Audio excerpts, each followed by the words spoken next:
মনে আছে কি ডক্টর ফখরুদ্দীন আহমেদের কথা? কালেক্টিত একজন লেখকের স্ক্রিপ্ট নিয়ে আমাদের আজকের এই স্লাইড ভিডিও।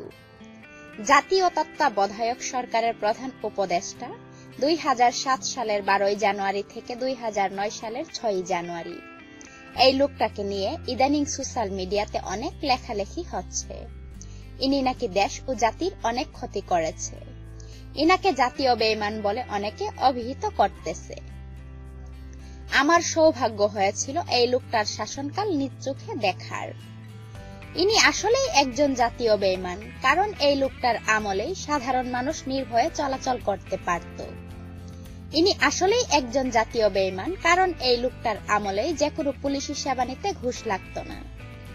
ইনি আসলেই একজন জাতীয় বেঈমান, কারণ এই লোকটার আমলেই কোনো সরকারি অফিসে কাজের জন্য 1 টাকাও ঘুষ দিতে হয়নি। ইনি আসলেই একজন জাতীয় বেঈমান, কারণ এই লোকটার আমলেই মেয়েরা নিরাপদে চলাচল করতে পারত।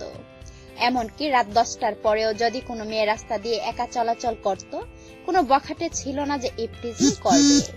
দিনে ইপটিজিং তো চিন্তারও বাইরে ছিল। ইনি আসলেই একজন জাতীয় বেঈমান, কারণ এই লোকটার আমলেই বাংলাদেশের ইতিহাসে ধর্ষণ সর্বনিম্ন পর্যায়ে ছিল। ধর্ষণ ছিল না বললেই চলে। ইনি আসলেই একজন জাতীয় বেঈমান, কারণ এই লোকটার আমলেই চাকরিতে কোনো ঘুষ লাগতো না। ইনি আসলেই একজন জাতীয় বেঈমান, কারণ এই লোকটার আমলেই কোনো মারামারি, হানাহানি, গাড়ি ভাঙচুর, রাস্তা অবরোধ হতো না। ইনি আসলেই একজন জাতীয় বেঈমান, কারণ এই লোকটার আমলেই ধর্মীয় সংখ্যালঘু বলতে কোনো কথা ছিল না। সবাই সমান অধিকার ভোগ করত। ইনি আসলেই একজন জাতীয় বেঈমান, কারণ এই লোকটার আমলেই স্কুল, কলেজ, বিশ্ববিদ্যালয়ে লেখাপড়া হতো। স্কুল, কলেজ, বিশ্ববিদ্যালয়ে কোনো মারামারি ছিল না। কোনো লেখাপড়ার পরিবেশ নষ্টকারী ছাত্র নেতাও ছিল না। ইনি আসলেই একজন জাতীয় বেঈমান, কারণ এই লোকটার আমলেই রাস্তাঘাট, বাজার, গাড়িতে এক কথায় কোথাও চাঁদাবাজি ছিল না। কোনো গাড়ির মালিক, ড্রাইভার বলতে পারবে না যে গাড়ি চালাতে গিয়ে রাস্তায় 1 টাকাও চাঁদা দিতে হয়েছে। ইনি আসলেই একজন জাতীয় বেঈমান, কারণ এই লোকটার আমলেই অমুক ভাই, তমুক ভাই, ছাউ নেতা, পাতি নেতা, টেন্ডার নিয়ে মারামারি ছিল না। ইনি আসলেই একজন জাতীয় বেঈমান, কারণ এই লোকটার আমলেই সকল 2 নাম্বার ব্যবসা বন্ধ হয়ে গিয়েছিল। ইনি আসলেই একজন জাতীয় বেঈমান, কারণ এই লোকটার আমলে সরকারি সেবা বলতে যা বোঝায় তা মানুষ কোনো ঘুষ তদবির ছাড়াই পেত। ইনি আসলেই একজন জাতীয় বেঈমান, কারণ এই লোকটার আমলে সব আকাম কুকাম, মদ জুয়া, নারীবাজি বন্ধ হয়ে গিয়েছিল।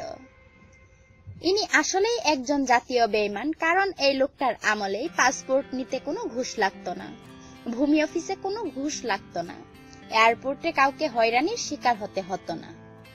ইনি আসলেই একজন জাতীয় বেঈমান, কারণ এই লোকটার আমলেই রাস্তার ট্রাফিক পুলিশ 1 টাকা চাওয়ারও সাহস দেখায়নি। ইনি আসলেই একজন জাতীয় বেঈমান, কারণ এই লোকটার আমলেই মানুষ নিশ্চিন্তে ঘুমাতে পারত। গুম হয়ে যাওয়ার ভয় থাকতো না। সর্বশেষে বলতে চাই, আমি মালয়েশিয়ার ডক্টর মাহাথির মোহাম্মদকে দেখি নাই। আমি সিঙ্গাপুরের লি কুয়ান ইউকে দেখি নাই। আমি আমেরিকার আব্রাহাম লিঙ্কনকে দেখি নাই। আমি দেখেছি ডক্টর ফখরুদ্দীন আহমেদকে। ইনি দেখিয়ে গেছেন যে দেশকে কিভাবে দুর্নীতি, ঘুষমুক্ত করতে হয়। ইনি দেখিয়ে গেছেন দেশের মানুষের নিরাপত্তা কাকে বলে।